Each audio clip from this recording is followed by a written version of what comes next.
মদিনার নবী ডাক দিয়া কয়, ও উম্মতের দল, আমি বিশ্ব নবী, আমার একটা ছেলে নাই, আমি 4 কন্যার বাবা। ও দুনিয়ার উম্মতেরা, মক্কার অলিতে গলিতে মুশরিক বেঈমানেরা নবীর বিরোধিতা করে আর কয় মুহাম্মদের কোনো ছেলে নাই, মুহাম্মদ বিদায় হয়ে গেলে বংশ রক্ষা করা কেউ পারবে না। আজ তাকাইয়া দেখো, যারা নবীর বিরোধিতা করেছিল, মুহাম্মদের ছেলে নাই, তার বংশ বাঁচবে না, আজকে তাদের নাম দুনিয়ার কেউ জানে না। আর আমার নবীরে যদিও আল্লাহ ঔরসে কোনো ছেলে রাখেন নাই, তবে রুহানিয়ত সন্তান আল্লাহ নবীরে দান করেছেন। ১৫০০ বছর পর কোটি কোটি নবীর আশিক অন্তরে নবীর মায়া নিয়ে বসে আছেন। আমার নবীর, যদি নবীর জন্য জীবন দিতে হয়, বেঈমানের মোকাবেলায় নবীর জন্য জীবন দিতে কোটি আশিক তৈয়ার। আরসালাহু বিল হাক্কি বাশীরান ওয়া নাযীরা ওয়া দাঈয়ান ইলাল্লাহি বিইذনিহি ওয়া সিরাজান মুনীরা। আল্লাহুম্মা সাল্লি আলা মুহাম্মাদিন নবিয়্যিল উম্মিয়্যি ওয়া আলা আলিহি ওয়া আলা আলিহি ওয়া সাল্লিম তাসলিমা। ওয়া বা'দু ফাআউযু বিল্লাহি মিনাশ শাইতানির রাজীম। বিসমিল্লাহির রাহমানির রহিম।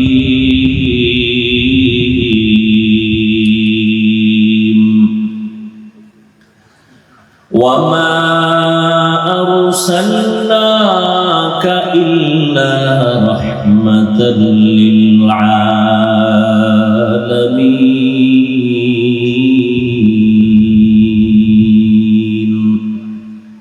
وقال النبي صلى الله عليه وآله وسلم كل أمتي يدخلون الجنة إلا من أبى قيل من أبى قال من أطاعني دخل الجنة ومن عصاني فقد أبى أو كما قال النبي عليه الصلاة والسلام. صدق الله مولانا العظيم وصدق رسوله النبي الأمي الكريم ونحن على ذلك من الشاهدين والشاكرين والذاكرين والحمد لله رب العالمين. سبحانك لا علم لنا إلا ما علمتنا إنك أنت العليم الحكيم. رب اشرح لي صدري ويسر لي أمري واحلل عقدة من لساني يفقه قولي. मोमिन जो फिदा नक्श काफे पाए नबी हो, मोमिन जो फिदा नक्श काफे पाए नबी हो ज़ीर कदम आज भी आलम का खजीना हो, ज़ीर कदम आज भी आलम का खजीना. गर सुन्नत नबी की करे पैरवी उम्मत, गर सुन्नत नबी की करे पैरवी उम्मत, तूफान से निकल जाएगा फिर इसका सफीना,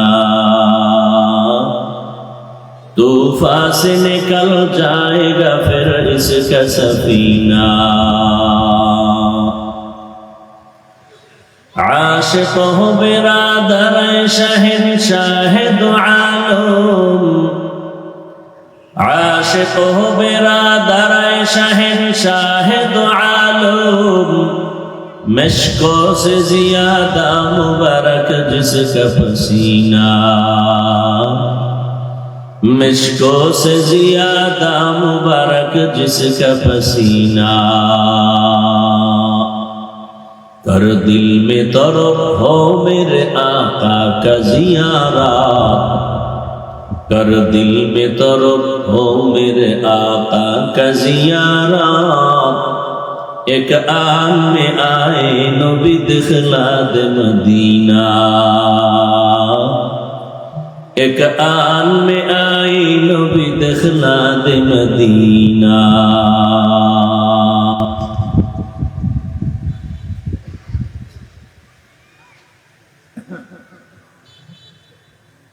সভাপতি জনাব শেখ আব্দুর রকিব, প্রধান অতিথি সরদার আমিনুর রশিদ মুফতি চেয়ারম্যান সাহেব সহ অন্যান্য অতিথিবৃন্দ, হযরত উলামায়ে কেরাম, অত্র অঞ্চলের বিভিন্ন স্থান থেকে আগত আল্লাহ পাকের আশিকিন, জাকিরিন, শাকিরিন, মুহিব্বিন, মুরব্বিয়ান আযম, কলিজার টুকরা আমার সমবয়সী যুবক বন্ধুগণ, স্নেহের ছোট ভাই, পর্দার আড়ালে মাইকের আওয়াজ শ্রবণরতা সম্মানিত মা ও বোনেরা, আল্লাহ পাকের দরবারে লাখো কোটি শুকর। এই মিয়া, তোমার এটা কি ব্যবসার মাঠ?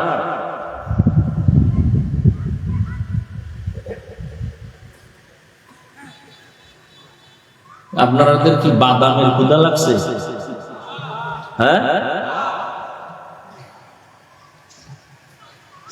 এটা এমন একটা জায়গা যেখানে বসার সাথে সাথে জীবনের সব গুনাহ মাফ।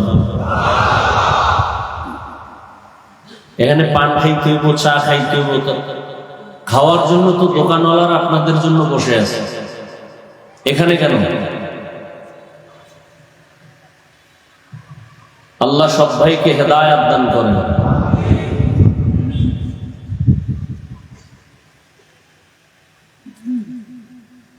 যাদের অক্লান্ত পরিশ্রমের মাধ্যমে আজ সুন্দর আয়োজন,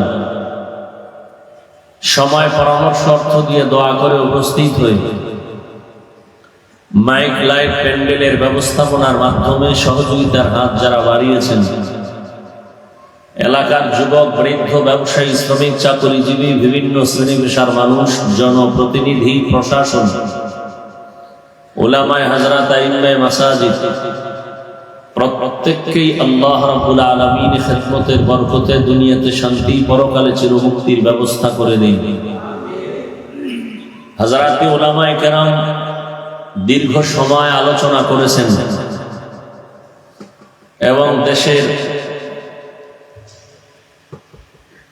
যুবকদের হৃদয়ের স্পন্দন, ইসলামের ভাবধারা নিয়ে উম্মতকে সঠিক পন্থায় বিনোদন দেন। আমার কলিজার টুকরা শিল্পী বৃন্দ আল্লাহর দেয়া নিয়ামতের কণ্ঠকে দ্বীনের পথে ব্যবহার করে উম্মতকে গুনাহের পথ থেকে বাঁচাবার প্রচেষ্টায় তারা কাজ করে চলতেছেন। আল্লাহ পাক তাদের খেদমত দুনিয়া আখিরাতের কামিয়াবি হিসেবে কবুল করেন। শিল্পী যারা নাশিদ পড়েছেন, আরো পড়বেন বয়ানের পরে ইনশাআল্লাহ, আল্লাহ তাদের কণ্ঠের মধ্যে আরো বরকত দান করেন। আল্লাহ পাক বর্তমান দুনিয়ার পরিবেশের সমস্ত গুনাহ থেকে আল্লাহ তাদেরকে হেফাজত করেন। আমি আপনাদের দোয়া নেওয়ার জন্য হাজির হয়েছি এবং সংক্ষিপ্ত আলোচনার নিয়তে কোরআনে হাকিমের এক টুকরো আয়াতে কারিমা তিলাওয়াত করেছি। রাসূল আরবি সাল্লাল্লাহু আলাইহি ওয়া আলিহি ওয়াসাল্লামের অসংখ্য অগণিত অমীয় বাণী হাদিস শরীফের মধ্য থেকে একটি হাদিস পড়েছি। আয়াত ও হাদিসের আলোকে ইখলাস ও রুহানিয়াতের সমন্বয়ে সহিহ নিয়তে সহিহ তরিকায় সহিহ কিছু কথা বলার মতো শুনবার মতো আমাকে আপনাদের প্রত্যেককেই আল্লাহ রাব্বুল আলামিন তৌফিক দান করুন।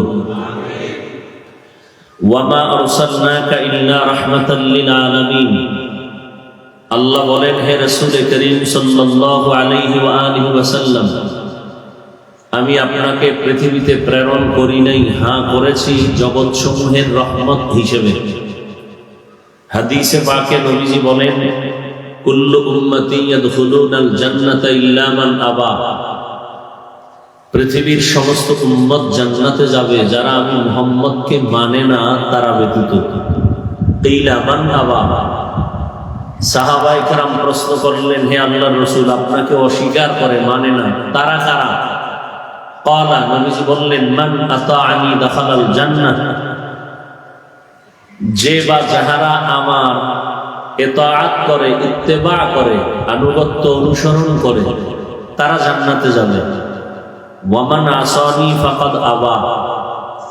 যারা বিরোধিতা করে তারা জাহান্নামে যাবে। হাদিসের দিকে একটু খেয়াল করি।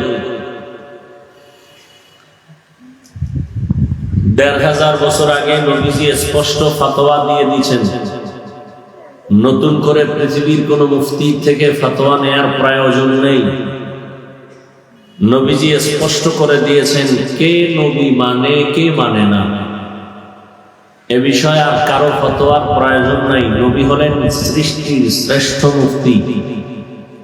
নবীজি হলেন সৃষ্টির শ্রেষ্ঠ মুফাসসির, মুহাদ্দিস, শ্রেষ্ঠ বৈজ্ঞানিক, দার্শনিক, যার কোনো তুলনা নাই। কথা বলেন, যার কোনো তুলনা। নবী স্পষ্ট করেছেন কে নবী মানে, কে নবী মানে না। একটু খেয়াল করি। নবীজি বলছেন সব উম্মত জান্নাতে যাবে, কিন্তু বলে বলছেন তারা যাবে না যারা নবীকে মানে না। সাহাবায়ে কেরাম প্রশ্ন করলেন, কারা মানে না? নবীজি বললেন, যারা আমার আনুগত্য করে, অনুসরণ করে, তারা জান্নাতে যাবে। যারা খেয়াল করে শুনতেছেন কথাটা, আবার বলছি, নবীজি বলছেন সাহাবায়ে কেরামদের প্রশ্নের জবাবে। সাহাবায়ে কেরামদের প্রশ্ন ছিল, কারা নবী আপনাকে মানে না বা অস্বীকার করে? নবীজি বললেন, যারা আমার ইতাআত করে, ইত্তেবা করে, আনুগত্য অনুসরণ করে, তারা জান্নাতে যাবে। তার মানে তারা নবীকে, কথা বলেন না কেন, মানে। বলেন তো বিপরীত কথাটা কি দাঁড়াবে? যারা নবীর অনুসরণ করে না, আনুগত্য করে না, তারা নবীকে মানে না। তো ফলাফল কি, জান্নাত না জাহান্নাম? কিন্তু আবার বলছি, খেয়াল করেন, নবীজি বললেন যারা আমার ইতাআত করে, ইত্তেবা করে, আনুগত্য করবে, তারা জান্নাতে যাবে। বিপরীত কথা দাঁড়ায়, যারা নবীর আনুগত্য বা অনুসরণ করে না তারা জাহান্নামে যাবে। কিন্তু নবী এটা বলেন নাই। নবী এই কথা, নবী বলেছেন যারা আমার আনুগত্য করে, অনুসরণ করে, তারা জান্নাতে যাবে। যারা অনুসরণ করে না তারা জাহান্নামে যাবে, নবী এই কথা বলেন নাই। কি বলছেন? ওয়ামান আসানি ফাকাদ আবা। যারা আমার বিরোধিতা করে তারা জাহান্নামে যাবে। তাহলে নবীজির অনুসরণ না করা আর বিরোধিতা করা দুইটা ভিন্ন। কেমন ভিন্ন? যারা নবীর অনুসরণ, আনুগত্য করে না, এরা দুই দল। যারা নবীর আনুগত্য বা অনুসরণ করে না তারা কয় দল? একদল আগ্রহী, আর একদল বিদ্রোহী, একদল আর কথা বলবেন, একেবারে বয়ানটা ছেড়ে চলে যাব। একটা কথা আজীবন মনে রাখবেন, বক্তার বক্তব্য বা বয়ান ভালো হওয়া না হওয়া, এ বক্তার এলেম আর আমলের কোনো বাহাদুরি নেই, বরং বক্তার আলোচনা ভালো হওয়া খারাপ হওয়াটা নির্ভর করে শ্রোতাদের অন্তরের কলবের আকর্ষণের উপর। অতএব যদি কিছু খারাপ হয়, আজ আল্লাহ না করুন, আপনাদের অন্তর খারাপ এজন্য হবে, আপনাদের আকর্ষণ নষ্ট সেজন্য হবে। আর যদি আপনাদের ইখলাস, মোহাব্বত, দোয়া সব ঠিক থাকে, এক হাতে তালি বাজে না, বিনা বাতাসে পানি নাড়াচাড়া করে না, যত বড় এলেমওয়ালা হোক, কথার মধ্যে মজা মোহাব্বত বাড়ার পেছনে একমাত্র ফোকাস সামনের শ্রোতাদের অন্তরের আকর্ষণ। আল্লাহ সবাইকে কবুল করেন।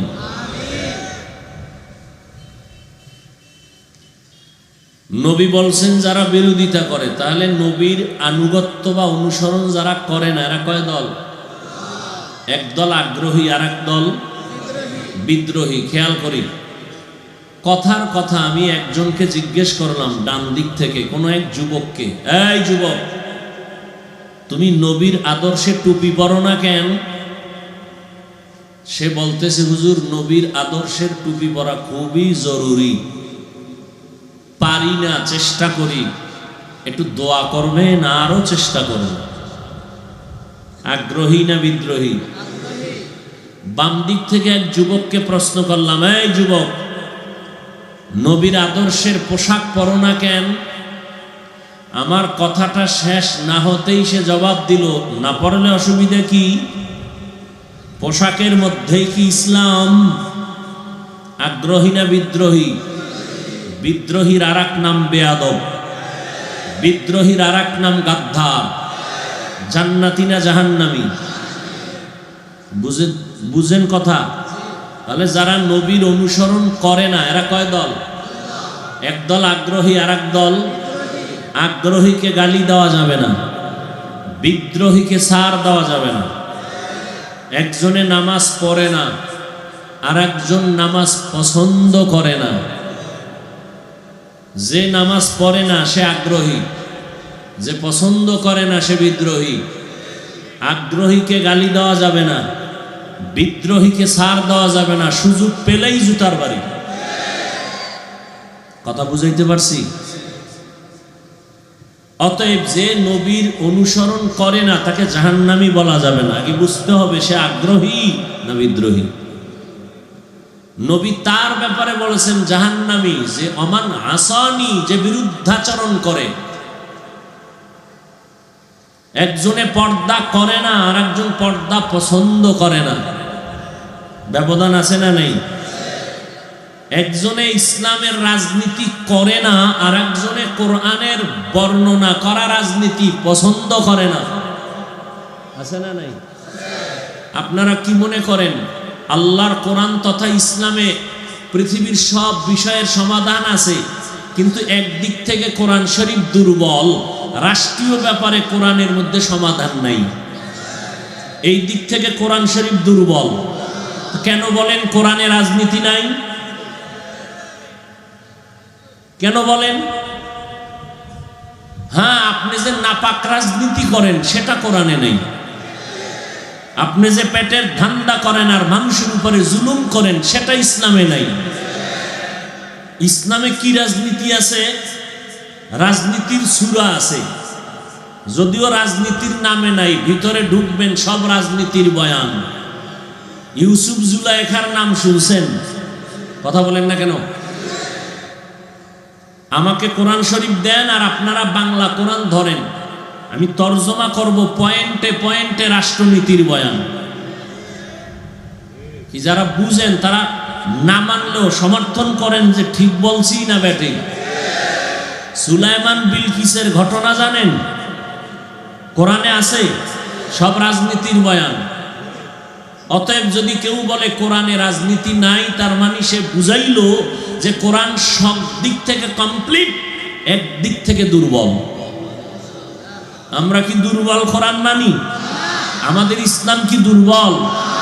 আল্লাহ সব ভাইকে হেদায়াত দান করেন। একজনে কোরআনের রাজনীতি করে না, আর একজন পছন্দ করে না। একজন আগ্রহী আর একজন বিদ্রোহীর এক নাম কি বলছি?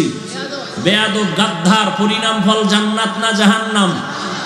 জান্নাতে যেতে পারে ঈমান থাকলে, তবে ফিডা খাওয়ার পর। আর আগে না। আল্লাহ হেদায়াত দান করুন। রাগ করতেছেন? ভুল বললে দাঁড়ায় যাবেন। হাফিজ ভাই আপনার কথাটা কোরআন সুন্নাহর বিরোধী, কানে ধরে তওবা করুন। ভুল করাটা মারাত্মক না, ভুল স্বীকার না করাটা মারাত্মক। আল্লাহ সবাইকে বুঝার তৌফিক দান করেন। হাদিস নিয়ে কিছু কথা বললাম, এবার আসি আয়াতের উপরে। যে আয়াত আমি পড়েছি, আপনারা সবাই আয়াতটা কোরআন শরীফ পড়তে না জানলেও মুখস্থ শুনতে শুনতে হয়ে গেছে, পরিচিত আয়াত। ওয়ামা আরসালনাকা ইল্লা রাহমাতাল লিল আলামিন।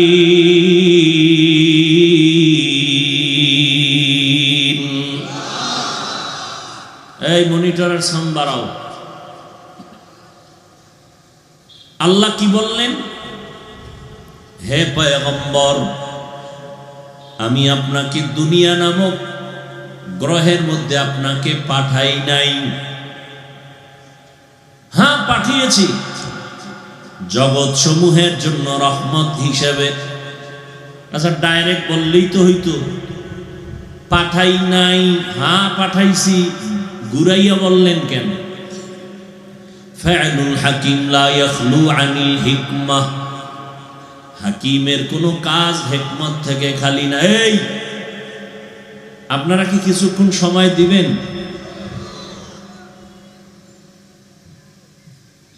আসলে কপাল তো, কপাল কপাল কপাল যদি খারাপ হয়, তা আমি হাফিজুর রহমান কেন সৃষ্টির শ্রেষ্ঠ নবী বয়ান করলেও সে কালেমা পড়ে না?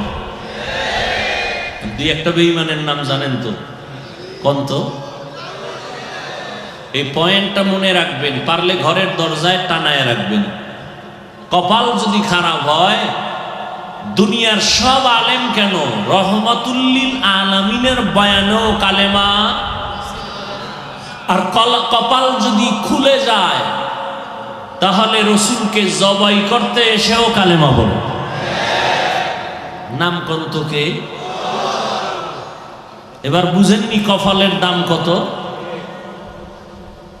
বড় কঠিন জিনিস।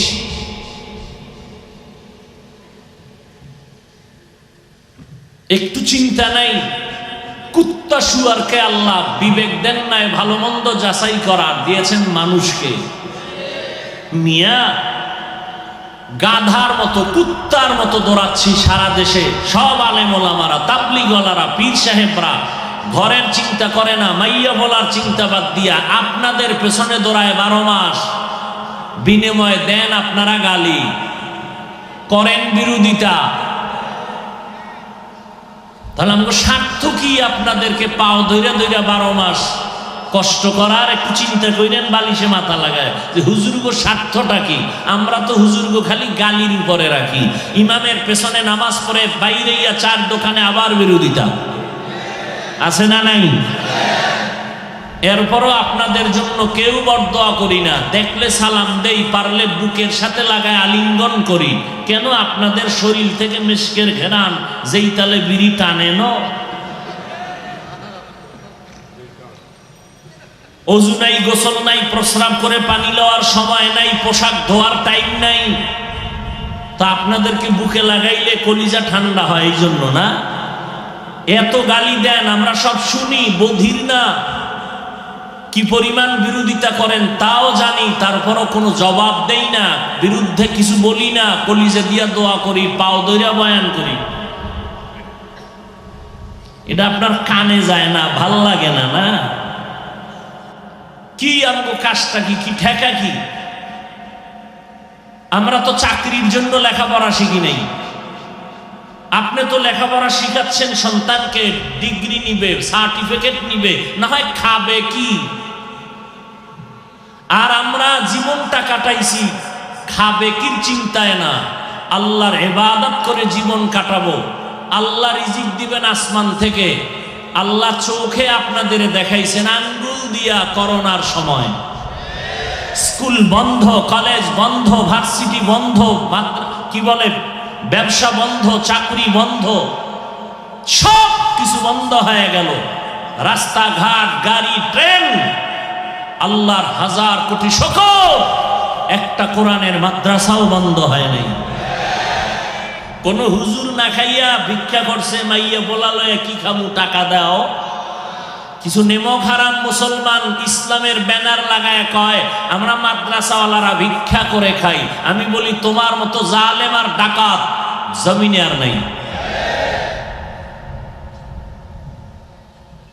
আল্লাহ চোখের সামনে দেখাইলেন বাবায় মারা গেছে করোনায়, ছেলেরা বাবার লাশটা মানুষের টাকা দিয়ে ঘর থেকে নামায়া রাস্তায় ফালাইয়া দরজা বন্ধ। জানাজা হইল না কুত্তায় খাইল খবর নিল না। আমার দেশের সব টুপিওয়ালারা শত শত করোনার লাশ ধরে কাঁধে নিয়া গোসল করাইয়া কাফন পরাইয়া জানাজা পড়াইয়া দাফন করলো। একজন হুজুরও করোনায় মরে নাই। আর আপনারা তো এখনো অনেকে মাস্ক লাগায়, ওই কি মেডিসিন দিয়ে এখনো হাত ধোয়।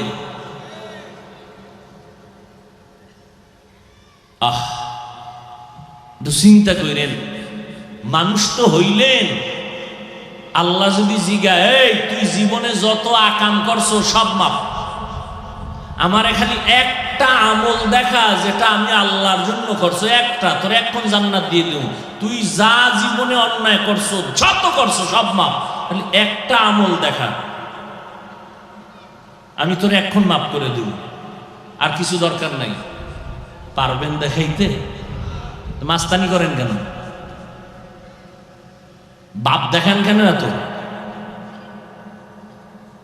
পারছেন নিজে কিছু করতে? পারছেন নিজের ছেলেটাকে যে রেখে যাইতেছেন, ওই ছেলেরে দেখা মানুষ কিছু শিখবে?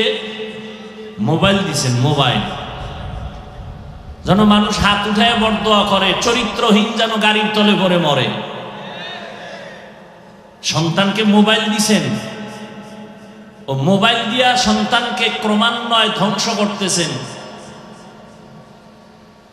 আর আপনি বলবেন ছেলে আমারে দেখে না, কথা শুনে না, শুনবে কেমনে?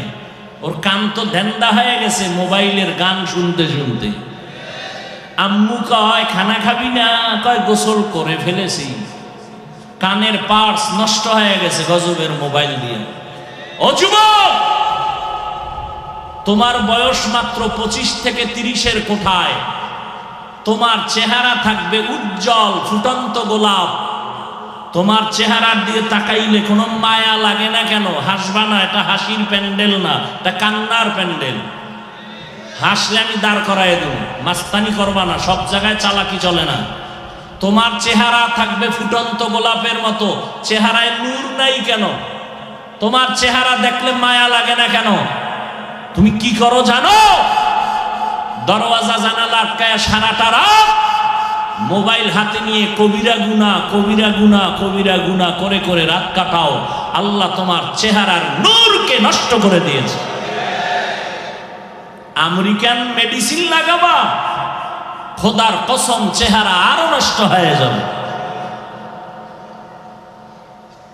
তুমি তো নিজের খুব বড় মনে করো না? আচ্ছা বলো তো, আল্লাহ না করুন, কথা বুঝাবার জন্য বলি, আল্লাহ না করুন তুমি যদি এখন মরে যাও, একা একা চিন্তা করো তোমার মা তোমার বাবা কি নিয়ে তোমার কথা স্মরণ করবে, ভালো কিছু করছো কিনা?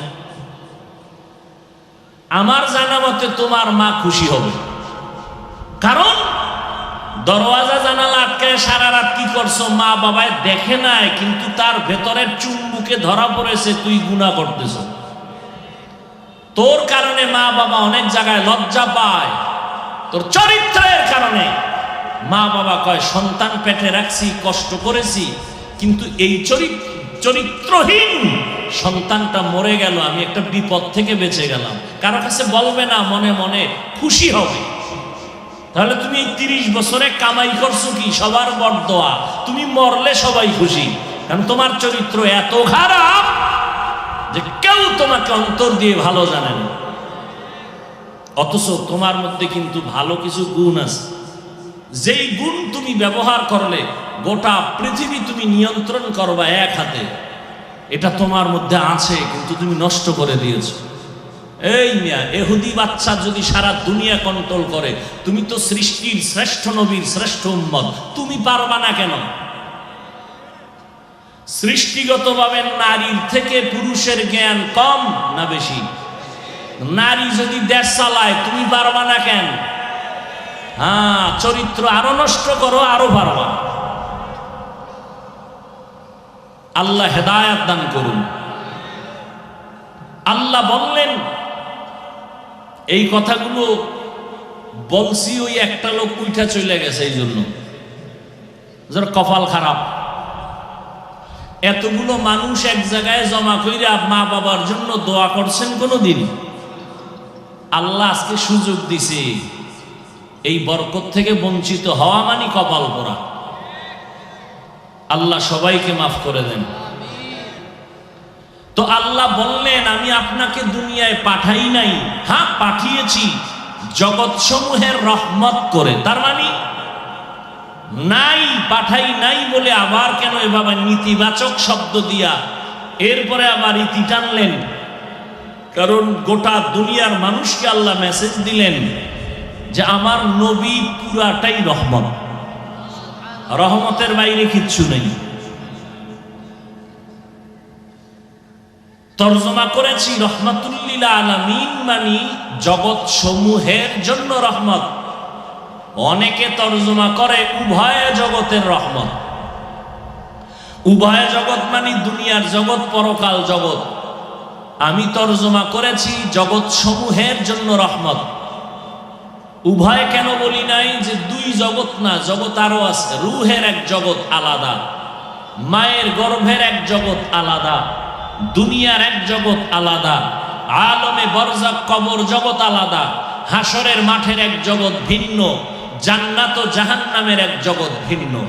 এজন্য বলেছি জগৎ সমূহের জন্য রহমত। রুহের জগতের জন্য নবী রহমত, মায়ের গর্ভের জগতের জন্য নবী রহমত, জমিনের জন্য নবী রহমত, কবর জগতের জন্য নবী রহমত, হাসরের ময়দানের জন্য নবী রহমত, জান্নাত ও জাহান্নামের জগতের জন্য নবী রহমত। কেমনে? এগুলো আলাদা আলাদা আলোচনা। আমি শুধু দুনিয়ার জগতের জন্য নবী কেমনে রহমত এ বিষয়ে খুবই সংক্ষেপ কয়েক কথা বলবো 10-15 মিনিটের মধ্যে। আল্লাহ রুহের জগতের জন্য নবী কেমন রহমত, দুনিয়ার জগতের জন্য নবী রহমত কেমন? বলে নবী মুমিনদের জন্য যেমন রহমত, বেঈমানের জন্য নবী আলাদা রহমত। পুরুষের জন্য নবী যেমন রহমত, নবী নারীদের জন্য আলাদা রহমত। নবী যেমন মানুষের জন্য রহমত, তেমন জঙ্গলের প্রাণীদের জন্য রহমত আলাদা। সমুদ্রের প্রাণী মাছ গাছের জন্য নবী রহমত। আমার নবীর কারণে আল্লাহ জমিনটাকে, পুরা জমিনকে জায়নামাজ বানায় দিলেন, যেটা কোন নবীর যুগে হয় নাই। অন্য নবী ও উম্মত যে কোনো জায়গায় সিজদা দিবে, কবুল হবে না। আল্লাহ বলেন, ও পয়গম্বর, আপনার উম্মতের জন্য আমি সুযোগ দিয়ে দিলাম, জমিনের যে কোনো স্থানে আপনার উম্মত নামাজে দাঁড়াবে, সেখানেই আমি কবুল করে নিব। ইমামুল আউয়ালিন আল আখিরিন বহরে সাদকা রাহমাতাল লিল আলামিন সাইয়্যিদুল কাউনাইন খাতমুল মুরসালিন আখির আমদ বুদে ফখরুল আউয়ালিন। জমিন আমার নবীর কারণে নামাজের জায়নামাজ বানায় দিলেন, নবীর কারণে। নবীর মনটা ছোট, কারণ কি? অন্য নবীর উম্মত সহ তাদের হায়াত অনেক বড়, আমার উম্মতের হায়াত খুবই কম। আমার উম্মতে অল্প হায়াতে তো নেক কোথায় পাবে? আল্লাহ বলেন, ও নবী জানায় দেন, আপনার উম্মত যদি এক রাত ঠিক মতো ইবাদতে কাটায়, অন্য নবীর উম্মত লাগাতার 1000 মাস যদি ইবাদত করে যা পাবে, আমি আপনার বরকতে আপনার উম্মতের এক রাতে তার থেকে বেশি দিয়ে দিব। আতিনা ফি দারে দুনিয়া না হাসান, আতিনা ফি দারে উকবানা হাসান, ইয়া গিয়াসাল মুস্তাগীসিন আহদিনা লাফতিখারা বিল উলুমে ওয়াল গিনা। এত কিছু পাইলাম কার কারণে বলেন? কপাল খারাপ, সেই নবীরে চিনি না। যদি চিন্তারে যুবক, আমার নবীর মতো দামি আর কেউ স্বীকার করেননি। নবীর মতো শ্রেষ্ঠ কোন বৈজ্ঞানিক, কোন দার্শনিক, কোন মুফতি, কোন মুহাদ্দিস, কোন বক্তা ছিল? আছে? আসবে? আমার নবীর আদর্শের মতো দামি কোন আদর্শ কোথাও আছে? যদি থাকে বলো, আমি নবীরটা বাদ দিয়ে সেটা নিব। আছে? নাই তো নাই। এই ক্ষেত্রে এই জবাবটাই প্রযোজ্য। পৃথিবীতে যত আদর্শ আসছে, অনেকে নিজে নিজে আদর্শ বানায় বাজারে বিক্রি করছে। আব্রাহাম লিঙ্কনের আদর্শ, মাও সেতুনের আদর্শ, লেনিনের আদর্শ, কার্ল মার্কসের আদর্শ। এক কথায় দুনিয়ার সব মানুষের বানানো আদর্শগুলো না পাক, একমাত্র মদিনাওয়ালা নবীর আদর্শই হলো পাক। যুবকেরা স্বীকার করনি? কথা কও না কেন? নবীজির আদর্শ শ্রেষ্ঠ না এর থেকে আরো শ্রেষ্ঠ আছে? বলো, সবাই বলো। ওই নবীর আদর্শ সবার থেকে দামি। যুবকদের বলছি, মাননি, স্বীকার করনি। করলে বলো, ওই নবীর শ্রেষ্ঠ আদর্শের ভেতরে নখ কাটার নিয়ম আসেনি? চুল কাটার নিয়ম আসেনি?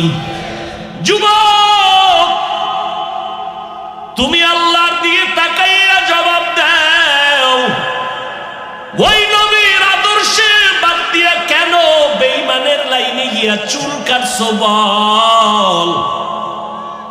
আমার নবীর আদর্শ যদি ভালোই বাসতি, বেঈমানের লাইনে চুল কাটলি কেন? বল। কোন একটা লাভ থাকলে বল, আমি ওই লাইনে যাব।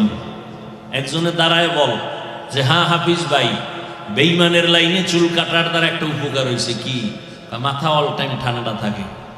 বল, গ্যারান্টি দিয়ে বল, আমি ওই লাইনে যাবো। আল্লাহর কসম, বেঈমানের লাইনে চুল রাখার কারণে চোখের পাওয়ার বাড়ে, যৌবন বাড়ে। একটা ক, আমি ওই লাইনে যাব। আর যদি ক না, এমনি শয়তানের ওয়াসওয়াসায়, তাহলে বল, আমি পাও ধরলে ফিরবিনি। বল। যদিও মুখে কথাগুলো বলতেছি অনেক হাট, অনেক শক্ত, কিন্তু হৃদয়টাকে মোমের মতো নরম বানায় বসছি। যদি বলতে পারো, হাফিজ ভাই নিচে নাই না, পাও ধর, আল্লাহর কসম আমি নিচে নেমে পাও ধরব, নবীর আদর্শ মানবে এই শর্তে। ও যুবক, আজ আমিও তো পারতাম তোমার মতো প্যান্ট শার্টটাই লাগায় রাস্তায় ঘুরতে, কেউ আমারে বাধা দিত না। টুপিটা মাথায় দেওয়ার কারণে মাথা গরম, তোমার থেকে কম বুঝি না। আমাকে বুঝ কম, তোর মতো গাঁজা খাই, ইয়াবা খাই, তামগো মাথা নষ্ট হবে কেন? তুমি মদ খাইয়া মাথা নষ্ট না, আমরা 24 ঘন্টা আল্লাহর হুকুম মানি, গুনাহ করি না, আমগো মাথা নষ্ট। আল্লাহ হেদায়াত দান করুন। ও যুবক, ভালো করে বুঝো রে বাবা, দাড়ি রাখার কারণে যৌবনের ভাব চলে যায়, তোমার যুক্তি আমরা কম বুঝি না। লম্বা জামাটা পরার কারণে শরীরটা আটকা লাগে, তাও কম বুঝি না। শীতের ভেতরে ঠান্ডা পানি দিয়া ফজরের নামাজ পড়তে ওযু বানায় কত কষ্ট, তাও কম বুঝি না। এই টুপির কারণে, দাড়ির কারণে, মাদ্রাসায় পড়ার কারণে কত গালি দাও। আমাদের আকাবিরিন যারা অনেকে এই টুপি দাড়ির কারণে, কোরআন মানার কারণে ফাঁসি হয়ে গেছে, তাও জানি। সব জানার পরও কেন টুপি ফালাই না, দাড়ি ফালাই না, নামাজ ছাড়ি না? এর একমাত্র কারণ আমার আল্লাহর কোরআন সত্য, আমার নবীর কথাগুলো সত্য। ওই কোরআনের ভিতরে আল্লাহ যা বয়ান করেছেন তাও সত্য। গুনাহ নিয়ে কবরে গেলে জাহান্নামের আযাব, দুনিয়ার গরম সইতে পারি না, জাহান্নামেরটা কেমনে সহ্য করব? বিজ্ঞানীরা বলে জমিন থেকে 9 কোটি 30 লক্ষ মাইল উপরে সূর্য, দিনের বেলা ছিল, রাতের বেলা নাই, তারপরও কেন গরম লাগে? ফ্যানের বাতাস ছাড়া ঘুম হয় না। একটা মশায় কামড় দিলে ঘুম হয় না, মশারি টানায় ঘুমাই। আর যদি গুনাহ নিয়ে কবরের বিছানায় পড়ে যায়, ওই কবরের 2 পার্শ্বের মাটির চাপ, কই পাবো মশারি, পোকামাকড়ের কামড়। ও যুবক, একদল টুপিওয়ালা বের হয়ে গেছে, এরা বলে কবরে কোনো আযাব হবে না।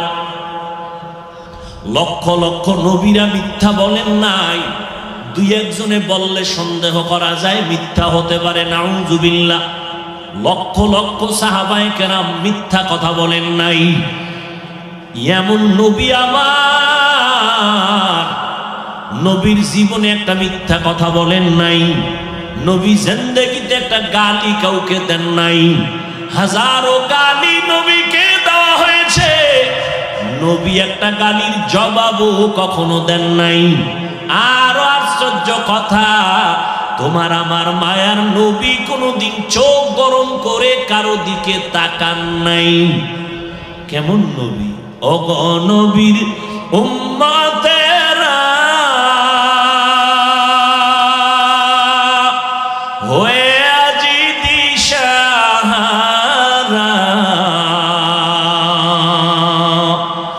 কোরআন হাদিসের চলো যখন যাহা চায় মনে, নবী বিনে কে তারাবে পুলসিরাত মিজানে, নবী বিনে কে তারাবে পুলসিরাত মিজানে। নবী আমার জীবন ভরে দিনের লাগি কষ্ট করে, দান দান শহীদ করিলেন উহুদেরই ময়দানে, নবী বিনে কে তারাবে পুলসিরাত মিজানে, নবী বিনে কে তারাবে পুলসিরাত মিজানে। নবীর মায়া নাই কি তোমার,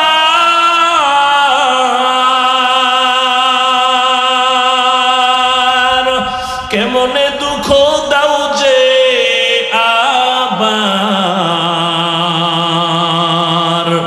দরুদ পড়ো, স্মরণ করো প্রথম খাঁটি কাফনে, নবী বিনে কে তারাবে পুলসিরাত মিজানে, নবী বিনে কে দাঁড়াবে পুলসিরাত মিজানে। কেমন নবী আমার, এর যুবক আল্লাহর গোলাম, ভালো করে একটু বিবেক নিয়ে চিন্তা করো রে বাবা। দুনিয়ায় কয়েকদিন বাঁচবা, এই দুনিয়াতে যতই বাহাদুরি করো ফেরাউনের থেকে বড় মাস্তান হতে পারবি না, নমরুদের থেকে বড় বাহাদুর হতে পারবা না। যেই নমরুদ এত বড় বেঈমান, আমার আল্লাহর সাথে চ্যালেঞ্জ দিয়া আল্লাহকে মারার জন্য বাঁশ দিয়া সিঁড়ি বানায় উপরে যা আল্লাহকে গুলি করে মেরে ফেলবে।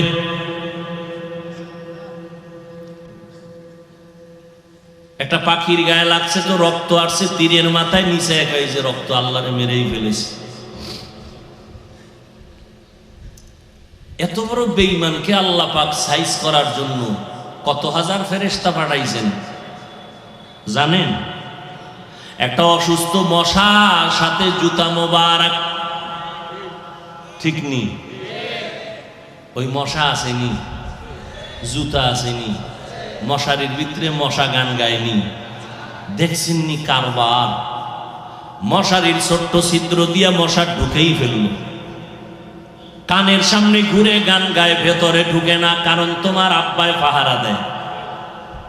এরে যুবক, ভালো করে বুঝো, ছোট্ট মশারির ছিদ্র দিয়া মশা ঢুকলো, মশারির ছিদ্র থেকে কানের ছিদ্র ছোট না বড়, নাকের ছিদ্র ছোট না বড়? একটা যদি ঢুইকা মাথার গোড়ায় গিয়া কইতো আই এম সরি, মনে করছিলাম তুমি নমরুদ, উপায় আছিল। সিলেটের এলাকায় একটা ঘটনা, মাত্র কয়েক মাস আগে একটা 10 বছরের ছেলে কই মাছ ধরছে। কি মাছ? কই মাছ ধইরা দাঁত দিয়া কামড় দিছে, অন্য একটা মাছ ধরার আশায় বসে আছে। হঠাৎ করে দাঁতের কামড় একটু হর্ষ হয়ে গেছে, তো কই মাছের অভ্যাস সামনে হাঁটা, ও ভিতরে হাইটা গলার মাঝখানে গিয়ে আটকায় গেছে, বের করতে পারে না, ভেতরেও যায় না, গলা কাইটা হসপিটালে নিয়ে কই মাছ বের করলো। এরে আল্লাহর গোলাম, একটা মশা মশারির ছোট্ট ছিদ্র দিয়ে ঢুকলো, তোমার কানে দিয়ে ঢুকে না কেন? নাকের ছিদ্র দিয়ে ঘুরে ঢুকে না কেন? আমার মাওলা কয় ফেরেশতা পাহারা দাও, আমার বান্দা সারাদিন ডিউটি করেছে, ব্যবসা করেছে, চাকরি করেছে, লেখাপড়া করেছে, আমার বান্দার জন্য আমি রাতের ঘুম দিয়েছি, শরীরের জন্য মহা ঔষধ। আমার বান্দা ঘুমাবে, কেউ যেন ডিস্টার্ব না করে। আহ, ওই আল্লাহরে চিনলা না? কেমন দয়ার মালিক আমার আল্লাহ। এরে নবীর আশিক, রহমতের নবী এমন এক টাইমে মক্কা নগরীতে আবির্ভাব হলেন, যেই সময় মক্কার মানুষের মতো খারাপ জমিনে আর কোনো মানুষ ছিল না। চরিত্রহীন মক্কার মানুষ কন্যা সন্তানকে অপছন্দ করে, জমিনে আসছে আপন বাবা হইয়া আপন কন্যাকে দাফন করে দেয়, পাথর চাপা দিয়ে দেয়। কত খারাপ! বর্তমানেও কিছু কুলাঙ্গার আছে, কন্যা হলে বউয়ের সাথে রাগ করে, কথাই কয় না। কি নাই? চাইছিলাম ছেলে, মাইয়া হলো কেন? মাইয়া কি তোর বউ বানাইছে নি? ছেলে মেয়েকে দেয়। লিল্লাহি মুলকুস সামাওয়াতি ওয়াল আরদ ইয়াহাবু লিমান ইয়াশাউ ইনাসাও ওয়া ইয়াহাবু লিমান ইয়াশাউ যুকুর আও ইউযাওবিজুহুম যুকরানা ওয়া ইনাসা ওয়া ইয়াজআলু মান ইয়াশাউ আকিমা ইন্নাহু আলিমুন কাদির। আল্লাহ তাআলা বলেন, আসমান জমিনের মালিক আমি আল্লাহ। আমি আল্লাহ চাইলে কাউকে ছেলে দেই, কাউকে মেয়ে দেই, কাউকে দুটোটা দেই, কাউকে কোনোটাই দেই না। ক্ষমতা কার? কাদের কুদরত দারি বরকামাল আন্তা রব্বি আন্তা হাসবি যুল জালাল তুহি কাদের জলিলুল্লাহ জাহাদার বহর হালে তুহি মেরা নিগাহদার। খারাপ লাগে? আর একটু সামনে আগাবো? আল্লাহ কবুল করেন। জিন্দগি মে বন্দেগি তু করনা হে, জিন্দগি মে বন্দেগি তু করনা হে, जिंदगी बे बंदगी शर्मिंदा है, जिंदगी बे बंदगी शर्मिंदा है। খারাপ লাগে যুবক? এটা একতারা হইলে কত মজা পাইতি না? তোরা তো বাংলা গান শুনোস না, সব হিন্দি। এক যুবক একটা মোবাইলে হিন্দি গান বাজায় খালি লাফাইতেছে। এই হিন্দি গান শুনো, অর্থ কি? আব্বাও জানে না, আমিও জানি না। কয় লাফাস কেন? কয় মজা লাগে। দুনিয়া মে হো দুনিয়া কা তলবগার না হো, বাজার সে গুজর হো খরিদার না হো। दुनिया में हो दुनिया का तलबगार ना हो, बाजार से गुजरे हो खरीदार ना हो। ये दुनिया एक मिसल कागज फूल है, ये दुनिया एक मिसल कागज फूल है, जिंदगी में बंदगी तू करना है, जिंदगी में बंदगी तू करना है, जिंदगी में बंदगी शर्मिंदा है, जिंदगी बे बंदगी शर्मिंदा है। जिंदगी में बंदगी कुन बंदगी, बंदगी बे जिंदगी शर्मिंदगी। এরে নবীর উম্মত ভালো করে বুঝো, জীবনটা কি কামাই করলা রে যুবক বাবারা, ও বৃদ্ধ বাবাজিরা, ভালো করে চিন্তা করো। মক্কার মানুষ এতটাই খারাপ, ও দুনিয়ার নবীর উম্মতেরা, কন্যা সন্তান বাবা নিজে দাফন করে দেয়। আজ যারা কন্যা পছন্দ করো না, বউয়ের সাথে ঝগড়ায় লিপ্ত হয়ে যাও।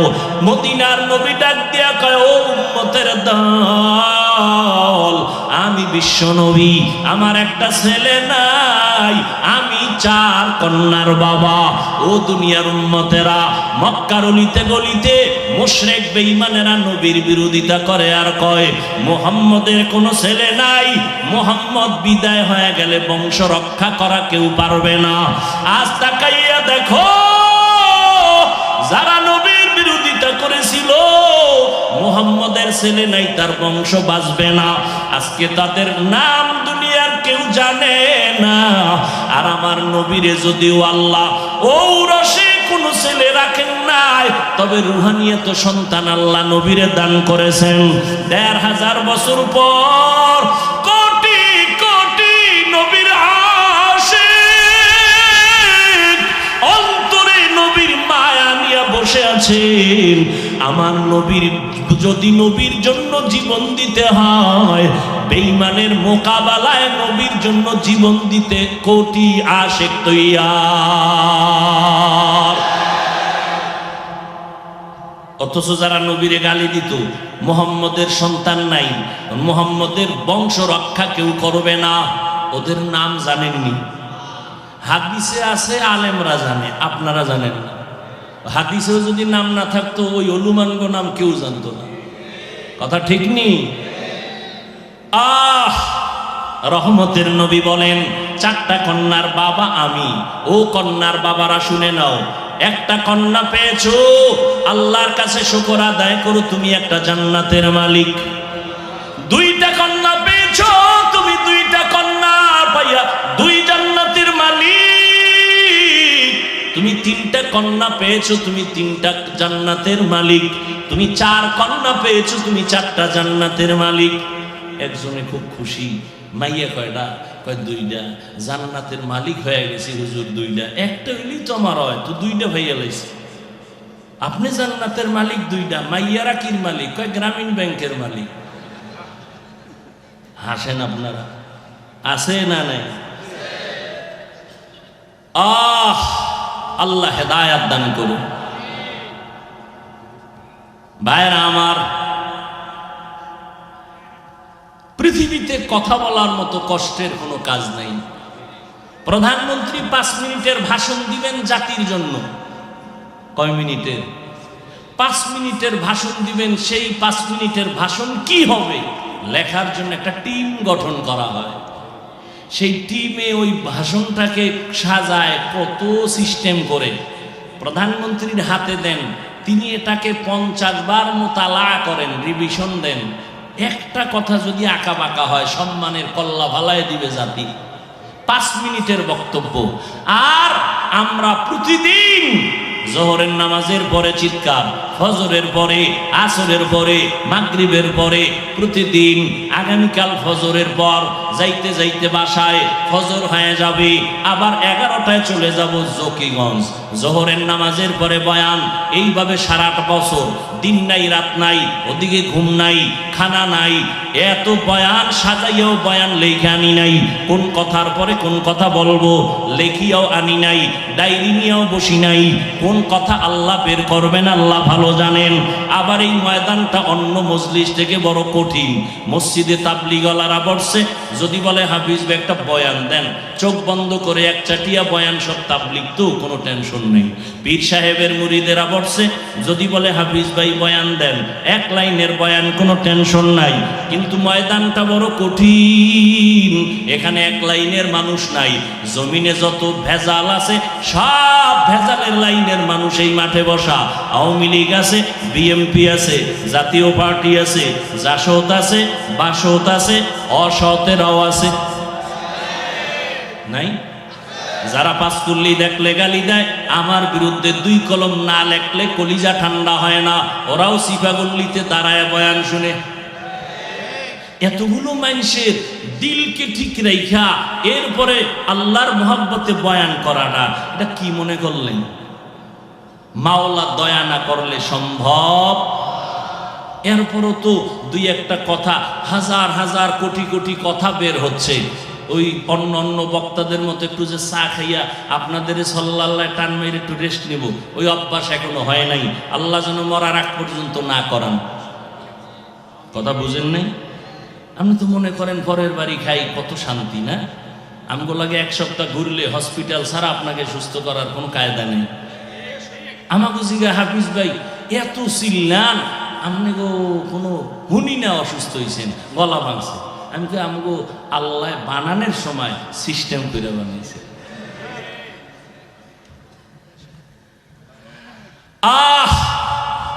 এরে যুবক, ভালো করে বুঝো, তোমার মতো যুবক তাকায় দেখো, জীবনে মাদ্রাসায় পড়ে নাই, স্কুলে পড়ে, কলেজে পড়ে, 5 বেলার নামাজ পড়ে, আছে না নাই? তুমি কেন পারো না রে বাবা? তোমার মতো যুবক রাস্তায় গাড়ি চালায়, নামাজ ছাড়ে না, নিজেরে প্রশ্ন করো তুমি কেন পারো না? তোমার মতো যুবক সন্তান র্যাব, আর্মি, পুলিশ, বিডিআরের চাকরি করে, নামাজ ছাড়ে না, তুমি কেন পারবা না? ও যুবক, তুমি ডাক্তার হও, আমি কলিজা দিয়া দোয়া করি। হুজুর হওয়ার জন্য তোমারে দাওয়াত দেই না, কারণ আমাদের দেশে এই পরিমাণ হুজুর বেড়ে গেছে। এবার ভণ্ডদের কারণে আসল হুজুর পাওয়া বড় কঠিন হয়ে গেছে। আমাকে হুজুর টুজুর লাগবে না, যেই পরিমাণ মাদ্রাসায় হুজুর, এটি যদি সব হুজুর হয় কঠিন অবস্থা হবে। আমার দেশে এখন অভাব ডাক্তারের, বাচ্চার মুসলমানি করাবে এটার মাইরে লাইছে। কি খবর ফেসবুক? আপনারা যারা ফেসবুক শরীফের গোলাম জানেন না, কথা জানেন কি খতনা করাইতে কি মানুষ মরেনি? হ্যাঁ, এত অত্যাধুনিক প্রযুক্তি, আর আমরা গ্রামে মুসলমানি করাইছি বাঁশের চুঙ্গা কত কিছু দিয়াও কোনো মানুষ মরে নাই। আর অত্যাধুনিক ব্যবস্থা হ্যানের মধ্যে সব মানুষ মরতেছে। কয়েকদিন আগে আর এক বাচ্চা মারা গেছে। এই জন্য আমি বলি আমার দেশে এখন বহু ডাক্তার দরকার, ইঞ্জিনিয়ার দরকার আছে না, তাসনিমার মতো বেশ্যা ডাক্তারের দরকার নেই। ডাক্তার দরকার আদর্শবান ডাক্তার, তোমার ব্যবহারে কলিজা ঠান্ডা হয়ে যায়। এটা কোন থানা? ফকিরহাট। সব কি ফকির? ফকিরহাট থানা শহরের মধ্যে ডাক্তার আসেনি? এমবিবিএস ডাক্তার না, একজন না অনেক অনেক ডাক্তার চেম্বার খুলে বইছে, সার্টিফিকেট মজবুত, এমবিবিএস, এফসিপিএস, এফআরসিএস, কত তার ভিজিট কয়েক হাজার, 10 জন ডাক্তার লাইনে দাঁড়ানো, সব চেম্বার খোলা। সব ডাক্তারের চেম্বারে রুগী সমান? কোন ডাক্তার বয়ে বয়ে বিড়িটা নেয় আর মশা মারে, কথার কথা। আর কোন ডাক্তার রাত্র 12টা পর্যন্ত রুগীর সিরিয়াল। বিষয় কি? সার্টিফিকেট এক, ভিজিট এক। ওনার ওখানে লোক বেশি কেন? আদর্শের ডাক্তার হইও রে যুবক, ইঞ্জিনিয়ার যদি হও তবে আদর্শবান ইঞ্জিনিয়ার হইও। আর জমিনের মধ্যে পিওর আদর্শ হলো রাহমাতুল লিল আলামিনের আদর্শ। ওই আদর্শ নিয়ে ডাক্তার হও, কোনো বাধা নাই। ইঞ্জিনিয়ার হও, কোনো বাধা নাই। দেখবা আল্লাহ সম্মান বাড়ায় দিবেন। এমন সম্মানের ডাক্তার হও, তুমি মরিয়া গেলেও যেন মানুষ দোয়া করে সম্মানের ইতিহাস রচিত হয়।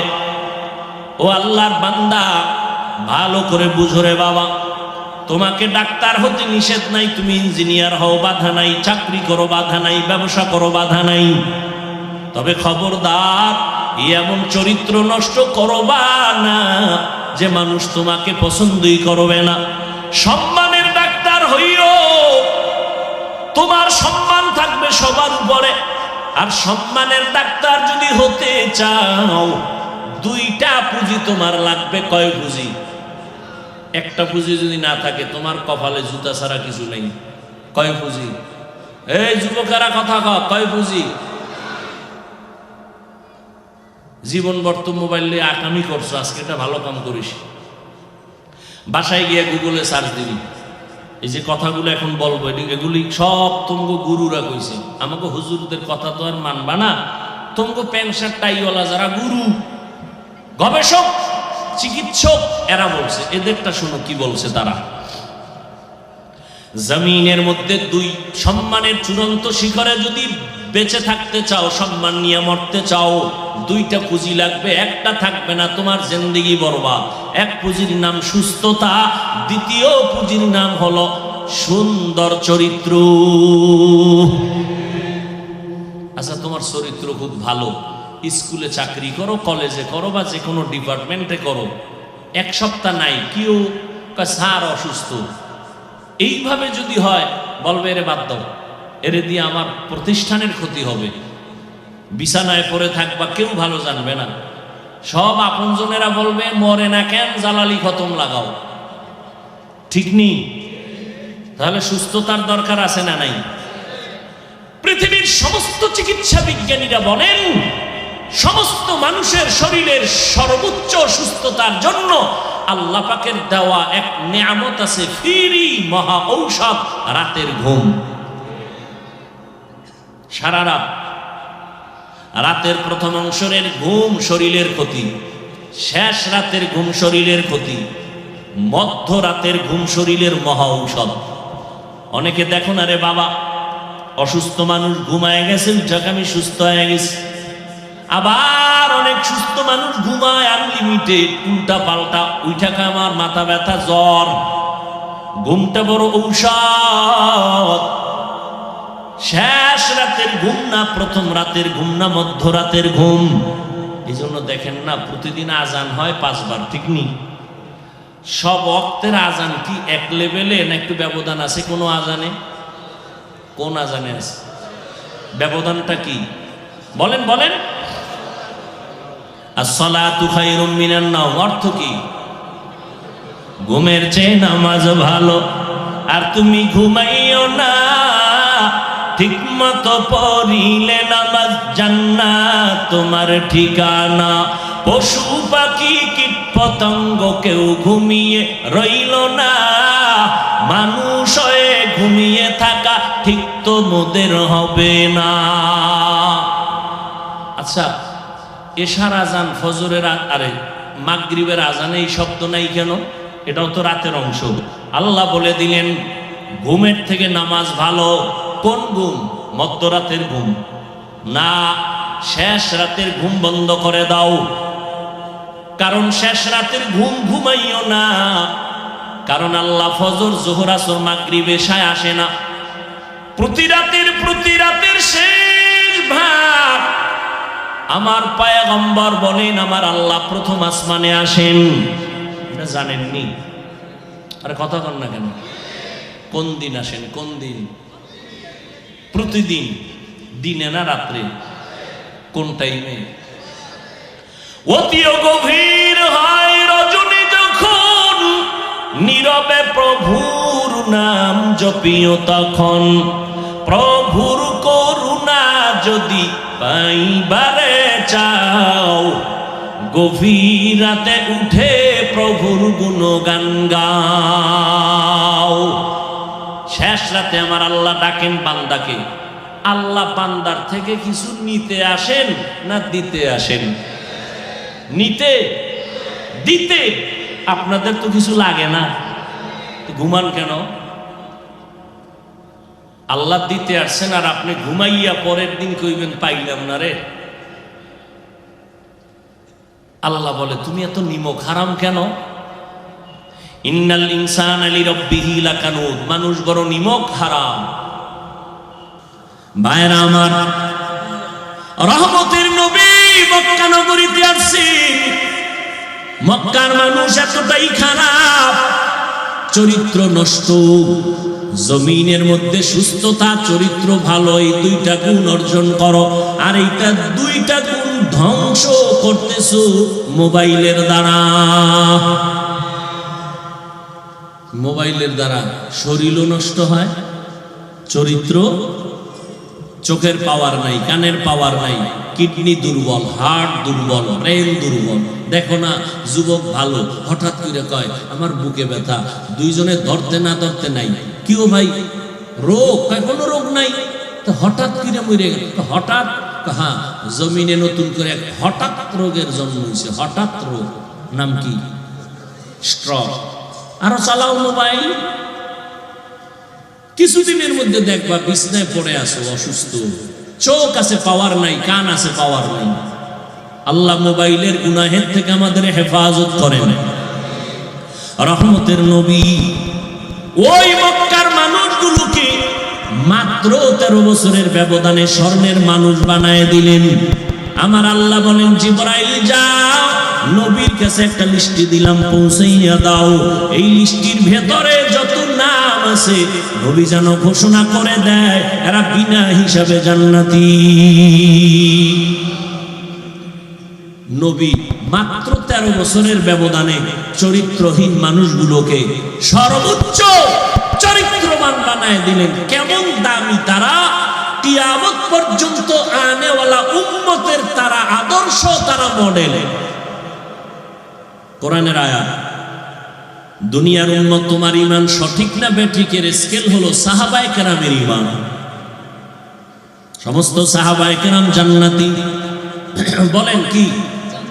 কোন সাহাবী জাহান্নামী? অতএব এখান থেকে একটা পয়েন্ট আমি আউট করে দেই, সব সাহাবায়ে কেরাম জান্নাতি। অতএব ভালো করে মনে রাখবেন, যারা সাহাবায়ে কেরামের বিরুদ্ধে লেখবে অথবা বলবে তারা ভণ্ড। এদেরকে যারা ভণ্ড বলবে না তারাও ভণ্ড। রহমতের নবী আমার বিদায় বেলা আমাদের জন্য দুটো জিনিস রেখে গেলেন, চ্যালেঞ্জ দিয়ে গেলেন, ধরে রাখবা, সম্মান যাবে না। قال النبي صلى الله عليه وآله وسلم تركت فيكم أمرين لن تضلوا ما تمسكتم بهما كتاب الله وسنة رسولي। এক নাম্বার হলো কোরআন ধরে রাখো, দ্বিতীয় নবীর আদর্শ ধরে রাখো। ১৫০০ বছর পর এই গভীর রাতে ময়দানে এত মানুষ বসে আছে, দুনিয়ার কোন এমপি সাহেব যদি টাকা দিয়া বসাইতে চাইতেন, এত জান্নাতি মানুষ এখানে কেউ আসতো না গাঞ্জাখোর ছাড়া। কথা ঠিক নেই? এরপরও তার কত পেরেশানি হতে হতো। টাকাওয়ালা যদি চাইতেন এই ফকিরা ড্যামে একটা বিশাল মানুষের সমাগম করব, বলতো আগে ফ্রি গাড়ি দাও, ফ্রি গাড়ি, ভাড়া নাই। আসার পরে ভিআইপি বসার জায়গা, অথচ আপনাদের কোনো গাড়ি দিছে, ভাড়া দিছে, বসার বিছনা কি ভিআইপি? কোনো বিয়ার অনুষ্ঠানে বিছনা দিলে কি পরিমাণ জুতা খাবে, অথচ আপনাদের অন্তরে কোনো কষ্ট নাই। কে ধনী, কে গরিব, কে আলেম, কে গায়েরে আলেম, সব একাকার হয়ে পড়ছে। আবার এতগুলো মানুষকে নিয়ন্ত্রণের জন্য কত পুলিশ লাগতো, অথচ আজ এই বেহেশতের বাগানটাকে নিয়ন্ত্রণের জন্য কোনো পুলিশ লাগেনি, র্যাব লাগেনি। কেমনে এগুলো সম্ভব? একমাত্র কারণ আমার রহমাতুল্লিল আলামিনের আদর্শ মানার কারণেই সম্ভব। এরে নবীর আশিকের যুবক, ভালো করে বুঝো, ওই নবীর আদর্শ ধরে রাখো, সম্মান কমবে না। তুমি যেখানেই থাকো কোনো বাধা নাই। আজকে থেকে তওবা করে নাও, কয়দিন আর বাঁচবা জানা নাই। আল্লাহর কাছে তওবা করো, মনের বুঝাও রে মন, আমার মতো যুবক যদি নামাজ পড়ে, স্কুলে পড়ে, আমি কেন পারবো না? আজকে থেকে তওবা করে নিব, আর নামাজ ছাড়বা না, দাড়ি কাটবা না, বেপরদায় চলবা না, মা বাবাকে কষ্ট দিবা না, উলামায়ে কেরামের বিরুদ্ধাচরণ করবা না। এরে নবীর আশিক উম্মতের দল, ও বৃদ্ধ বাবাজি, আপনাদের মতো কত বুড়া মানুষ এখনো আছে, হাতে লাঠি নিয়া মসজিদে গিয়া ৫ বেলার নামাজ পড়ে আছে না নাই? আপনি কেন পারেন না? ও পর্দার আড়ালের আম্মা জান আসেনি? এরে আম্মা জানেরা, আপনারা কত ধন্য মা, আপনারা নবীদের মায়ের মতো মা, সাহাবায়ে কেরামদের মায়ের মতো মা, হাফেজে কোরআনদের মায়ের মতো মা। আপনারা আয়েশা রাদিয়াল্লাহু তাআলা আনহার মতো নারী, খাদিজা রাদিয়াল্লাহু তাআলা আনহার মতো দামি নারী, আপনারা ফাতেমা রাদিয়াল্লাহু তাআলা আনহার মতো দামি নারী। এরে আম্মা জান, ভালো করে শুনে নেন রে মা, আপনার সন্তানদের এতক্ষণ যত বয়ান শুনাইলাম, এগুলো যদি বাস্তবায়ন করতে হয়, আরে আম্মা আপনার দোয়া লাগবে, প্রচেষ্টা লাগবে, না হয় হবে না। এই জমিনে যত সন্তান ভালো হয়েছে, সব হলো মায়ের অবদান। এরে আম্মা জানেরা, আপনারা ইসমাঈল নবীর মা হাজরা আলাইহিস সালামের মতো দামি নারী, আপনারা ঈসা নবীর মা মারিয়াম আলাইহিস সালামের মতো দামি নারী। ওই বেঈমান ফেরাউন, যেই ফেরাউন আমার আল্লাহর সাথে চ্যালেঞ্জ দিয়া নিজের খোদা দাবি করলো, ওই ফেরাউনের ঘরে আমার আল্লাহ জান্নাতের ফুল ফুটাইলেন। ওই বেঈমানের স্ত্রীর নাম কি? আসিয়া। আল্লাহ এমন ভাবে তাকে কবুল করেছে, আসিয়া ইমানদার হইয়া কবরে গেছেন। রহমতের নবী বলেন, জান্নাতের ময়দানে আল্লাহ পাক আসিয়ার সাথে আমার বিবাহের বন্ধন করে দিবেন। ও পর্দার আড়ালের আম্মা জানেরা, এই জমিনের মধ্যে দুনিয়ার লাইনে বলেন আর পরকালের লাইনে বলেন, ধর্মীয় লাইনে বলেন, যত সন্তান ভালো, সব মা বাবার দোয়া অবদান। ও যুবক, তুমি পরীক্ষায় ভালো নাম্বার পেয়েছো, নিজের বাহাদুরি মনে করিও না, মায়ের দোয়ার কারণে। মা দোয়া করেছেন, আজকে মা বাবার দোয়া আর চোখের পানির বদৌলতে এই চেয়ারে বসলাম। ও সন্তান, ওই মা বাবার দোয়া আর চোখের পানির কারণে আজকে তুমি টাকার মালিক, বাড়ির মালিক, সম্মানের মালিক। ওই মা বাবাকে ভুলিয়া কই যাও, ওই মা বাবা বাবার দোয়া নিয়ে সামনে আগাও। আজকে থেকে তওবা করে নে, জীবনটা চলিয়েও গেলে আল্লাহকে ভুলবা না, নবীর তরিকার বাইরে চলবা না, উলামায়ে কেরামের পরামর্শ নিয়ে নবীর তরিকা মেনে চলবা, মা বাবার সাথে খারাপ আচরণ করবা না। তওবা করার মতো যদি অন্তর তৈরি হয়, মুনাফিকি যদি না থাকে, খাঁটি তওবার নিয়ত যাদের আছে, দুটো হাত আমার আল্লাহকে দেখায়া দাও। আয় আল্লাহ, হাতগুলো কবুল করে নেন, তওবা কবুল করে নেন, তওবার উপরে মজবুত হইয়া চলার তৌফিক দান করেন, আমিন।